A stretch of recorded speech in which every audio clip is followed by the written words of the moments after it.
Luca, Hey, Steven. How are you? how you doing, my friend? Good, good, good. Very good.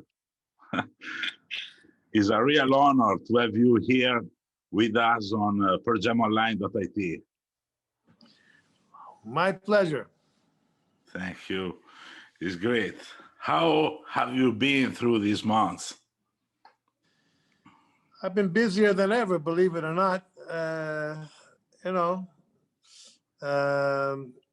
doing lots of things, just producing records on the phone.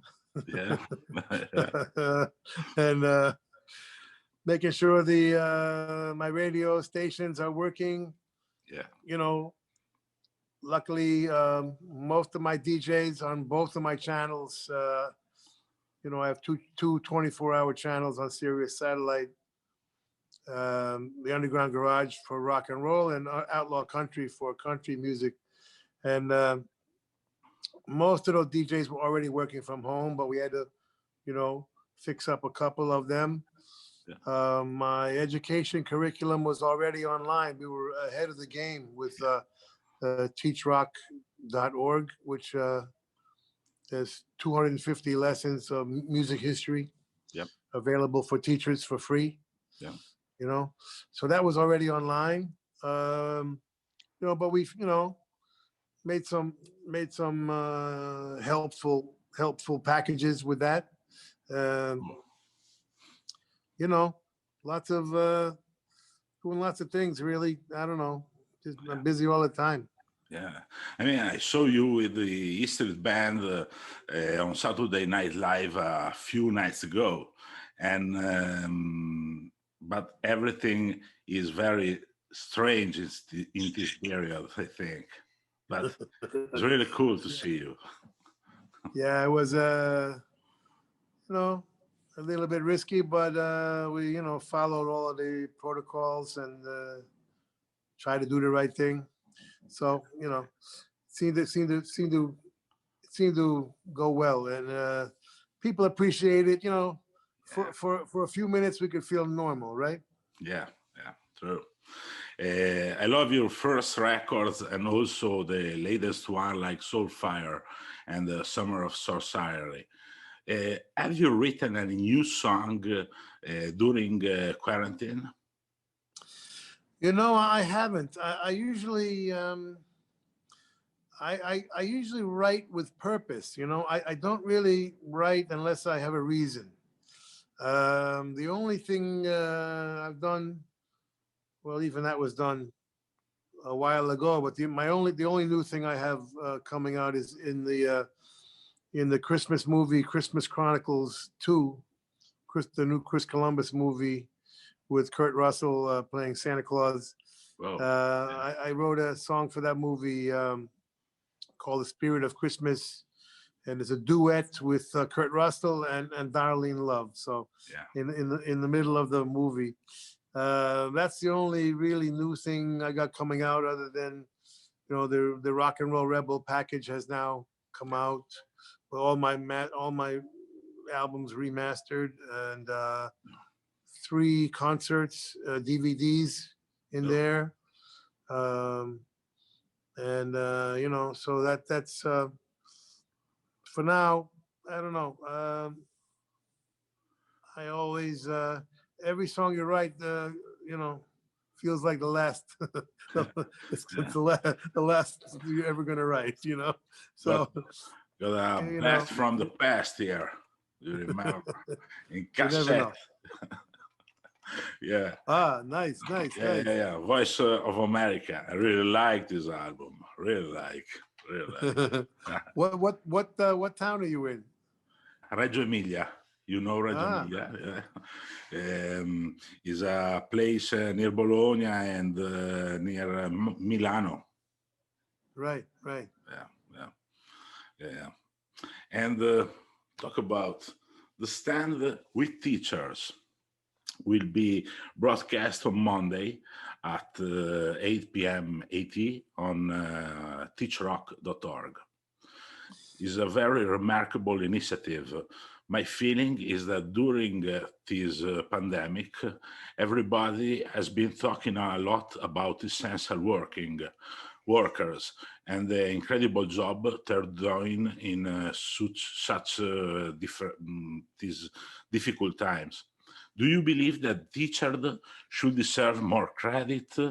Also, tell us more about how it started and what are the goals of this evening. Yes, I really do feel that way. Obviously, the nurses and doctors are on the very front lines of this terrible pandemic, this virus. But right behind them, in terms of importance, I think is teachers who have been trying to stay connected to the students online.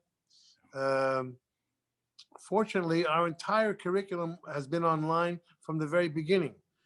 Um, we have, at this point, over 250 lessons. We have 40,000 teachers registered. We're in all 50 states in America, and we're in 100 countries. So we're all over the place, and we and the teachers have been thanking me for, because the curriculum works very well online, and it works very well at home, and even for the parents who are stuck at home with the kids. Yeah. You know, the parents enjoy the lessons too, because it's all music history, and Yeah. we integrate the arts into the education process, and that's one of our three main goals of the entire TeachRock.org. The first goal was to allow uh, the the arts to be integrated into every single discipline, every grade level, every discipline. And why is that? Because a lot of kids are not so comfortable with the precision required for the core curriculum. Yeah. The core curriculum in America, at least, is called STEM, STEM, science, technology, engineering, and math. Oh, all right. And we are determined to make it STEAM, STEAM, add the arts into that equation, because the arts play on a different part of the mind, you know, where with science and technology, you know, precision is required. The arts works off of imagination and emotion and instincts, and that is something that every kid has naturally. You know, there's no wrong answers in the arts. Yeah. We ask kids who are their favorite artist, and whoever they name, that's the right answer. And then we trace them back. We say, okay, let's talk about where that artist comes from. Let's say they name Beyonce. Okay, well, Beyonce comes from a woman called Aretha Franklin, you know? Yeah. And Aretha Franklin comes from Detroit. We talk about Detroit. She comes from the gospel church. We Yeah. talk about the gospel church. She was involved with the civil rights movement. We talk about civil rights. And the kids stay completely engaged Yeah. because they are comfortable in a subject that they know something about. We have to, you know, teach kids in the present tense. We have to teach them something they can use now, you know, because or else they just look at their device and they have an answer in 30 seconds. We have to give them reasons to want to be, you know, educated. And that's what we do. That's one of the things we had to develop, was a methodology for this generation who are smarter than us and faster than us and have no patience, you know. Yeah. We had to give them a reason to want to learn. So that's the two things. And then the third thing, of course, we're hoping to affect the dropout rate, which is an absolute scandal in America. Almost 50% of the poor kids in poor neighborhoods are dropping out, and half of them end up in the criminal justice system. That's just completely unacceptable, and we shouldn't be tolerating that kind of terrible statistics. But statistics do show if a kid likes one class or one teacher, they come to school. So we want to be that class, you know. Yeah. And we give our curriculum 250 lessons right now. We have a new one almost every week. We give it for free for the teachers. So this Monday is our annual fundraiser, and we're going to try and make as much money as we can, because we don't use any government money. We don't no taxpayers money. This is all private donations. That's how we've been from the beginning. And so we hope that people support us, because again, we give it to the teachers for free. Nobody pays for the curriculum. So this Monday is our big event. We have Bruce Springsteen giving us a song, Jackson Brown, Eddie Vedder, your friend, and my friend too, Margot Price, Matisse Yahoo, and then we have an entire jukebox of a lot of our young bands are sending in Christmas videos. Yeah. We have teachers. Tom Morello is going to be with us, talking to teachers, and other teachers are going to be involved. Yeah. Talking about what we do, and we're always anxious to hear what teachers think, and how we can be better. Tell us how to be better with our lessons, and so that's the kind of thing we focus on. We focus on trying to, we feel it's more important to teach kids how to think rather than what to think. We have to learn that testing is not learning. They become obsessed with testing. Testing for math, testing for science, testing for this and that, and then 3 months later, kids don't remember anything. So testing is not learning. We have to understand that and come to grips with, okay, so now what? How do we measure our success? We have to redefine the way we measure our success, and it begins, I think, with the arts, making kids interested in being engaged in the education process. All right. Cool. On Monday, Bruce Springsteen, the great Jackson Brown, and many others will join your event.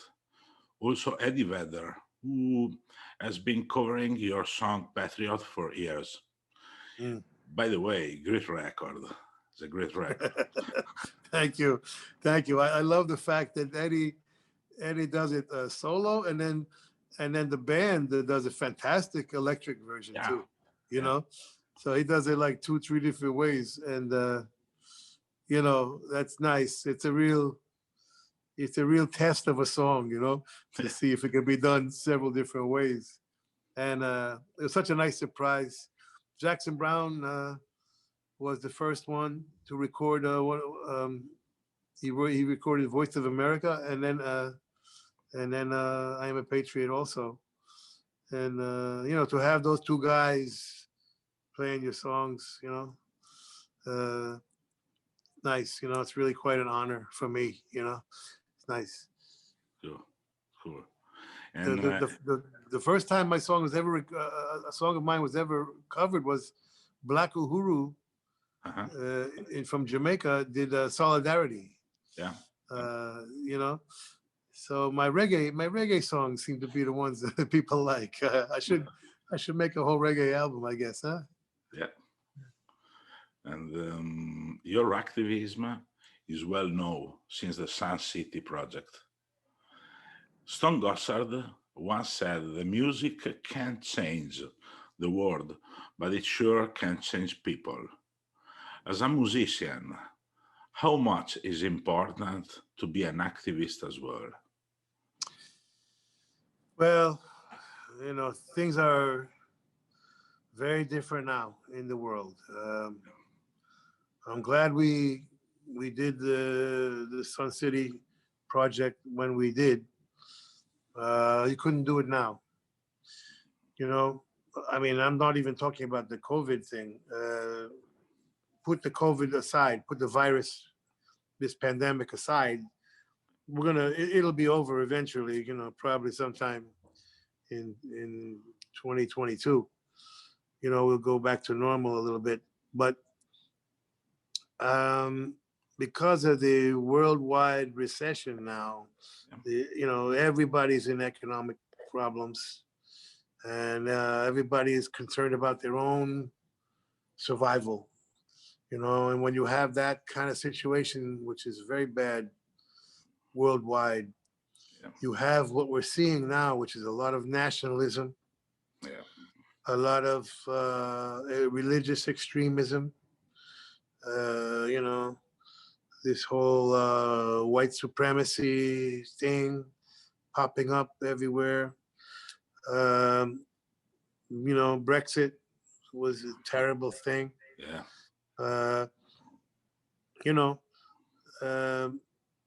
So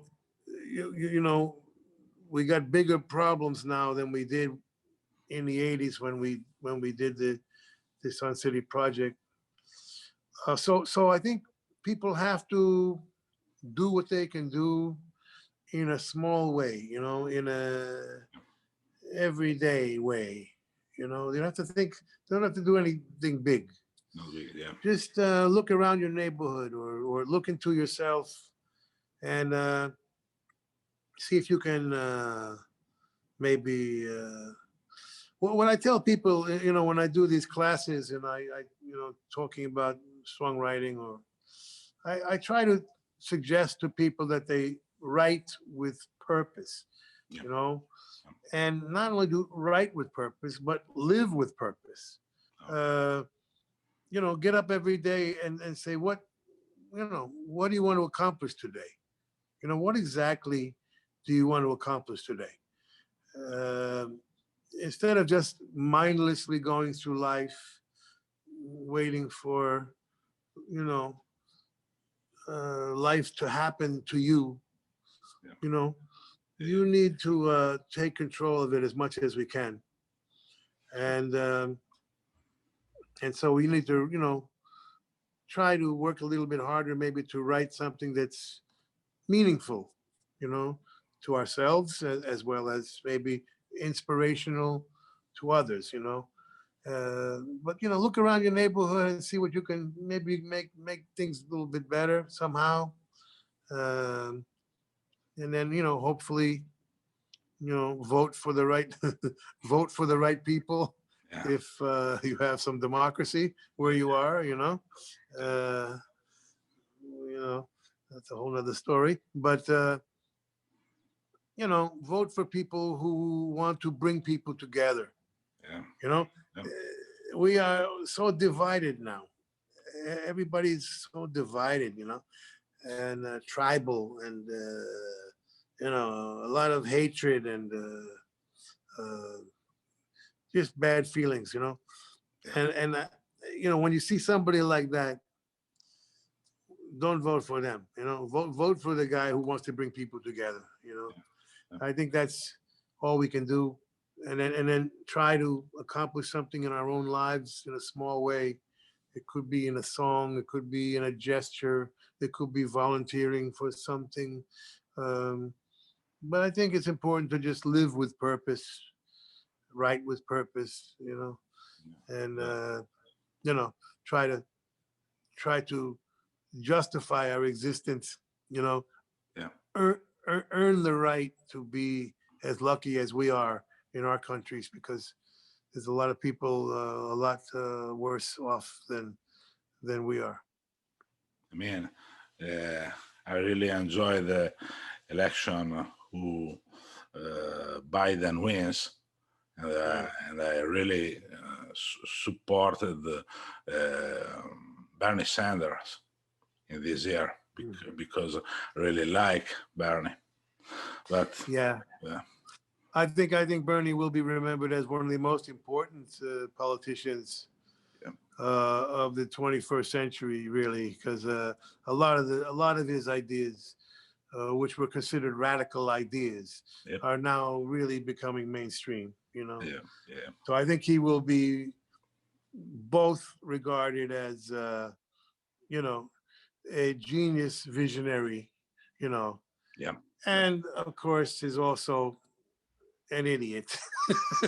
You know, he's also a fool by calling himself a socialist, you know, which is a big, big, big mistake in America, you know.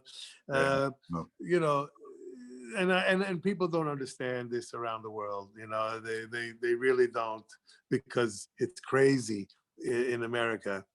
But the socialism, communism, you know, is the same thing in America Yeah. for most people, and if they don't even know what either one of those things means. Okay, Yeah. they don't understand that socialism is everywhere, that socialism is different everywhere, communism is different everywhere. You know, they don't have the education in America. So you use the word socialism, and you are dead. You know, you completely have ruined your chances Yeah. for success, you know. Yeah. And this is why the House of Representatives lost a lot of seats. Luckily, the Democrats still have the majority. Yeah. The Senate is going to be determined on January 5th, which is the most important election. This much closer to, it's this much different than the presidential election, okay? Because it's going to determine the Senate. Senate, yeah. If those two Democrats get elected in January 5th, then the Democrats finally have the Senate and the House of Representatives, and they can actually, Biden can get some things done. Okay. If they lose, and the reason why they are losing is because of some Democrats using the word socialist, calling themselves socialists. And the Republicans use this against them as a weapon, you know? Yeah. Even though it doesn't make any sense, I know. But that's how it is in America. You have to understand the basics of the country you're in and the political system you're in.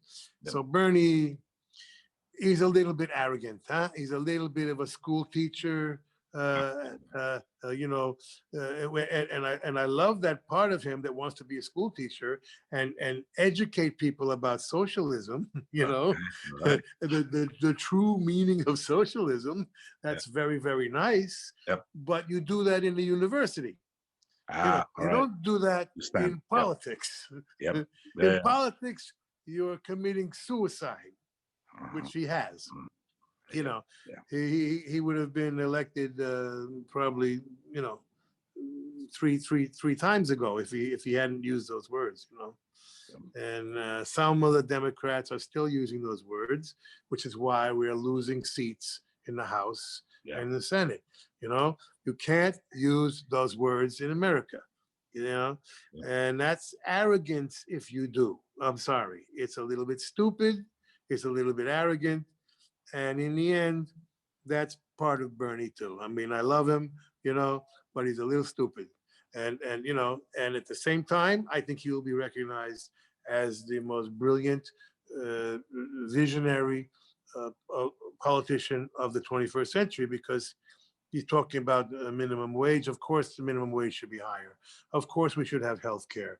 You know, of course, the unions should be stronger. You know, all of his policies, almost all of them are great and obvious and mainstream now. They're not even considered crazy anymore. You know, he's a little crazy, but the policies are not so crazy. And that's the story of Bernie. You know. Yeah. And by the way, talk about music. Steven, congrats for Love to You. If I Was the Priest, Song for Orphans, you know, a record that I really love. I saw the Apple TV documentary, and as an Italian, I was shocked when you toasted in 4 concerts you were going to play at San Siro Stadium in Milan at the opening of the tour. I really shocked. I was at every concert you played in that magical place. except the first one because I was only 4 in 1984. So, so and the question is, do you think the Letter of You tour could really start from San Siro after the pandemic? Yeah, if it's still standing, if it's still there. I hope it's still there. Sure. Because I was reading they're trying to destroy it. I hope that doesn't happen. But yeah, I would say that that's a possibility. Either it's a good place to start, and it's a good place to end the tour. Yeah. Either way, maybe it's better to end it there because the fans in San Siro spoil you. For the whole tour. It's going to be, they're some of the greatest fans in the world, and so maybe it's better to end there because if you start with that, everything after that's going to be a little bit, a little bit less. But either way, I mean, we love it there. It's one of our favorite places to play. So yeah. Cool. Cool. I remember very well the end of the Rising tour at the San Siro in June in 2003, if I remember correctly, and is one of the best show I ever saw in my life, my entire life. Really amazing.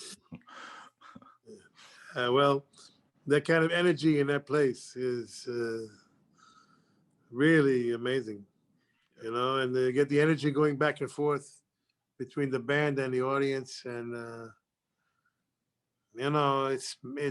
it's true sorcery, Yeah. it's true magic, and it's a real force of nature, that kind of energy going back and forth is like magnetism. It's like gravity.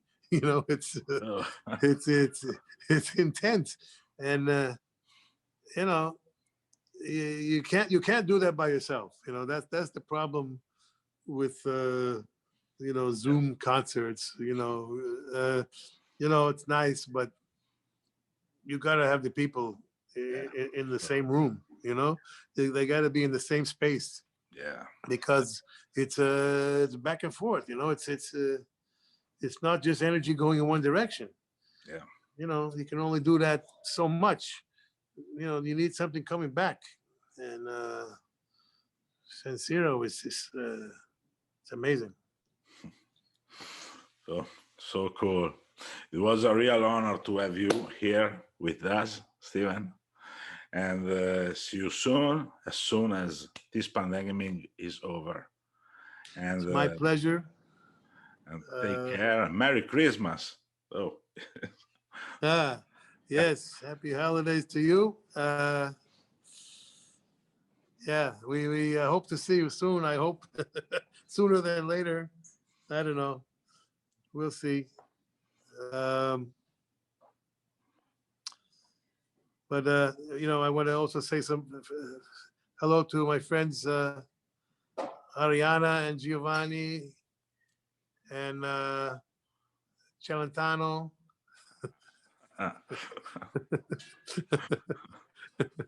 I saw one interview of you with Adriano Celentano recorded in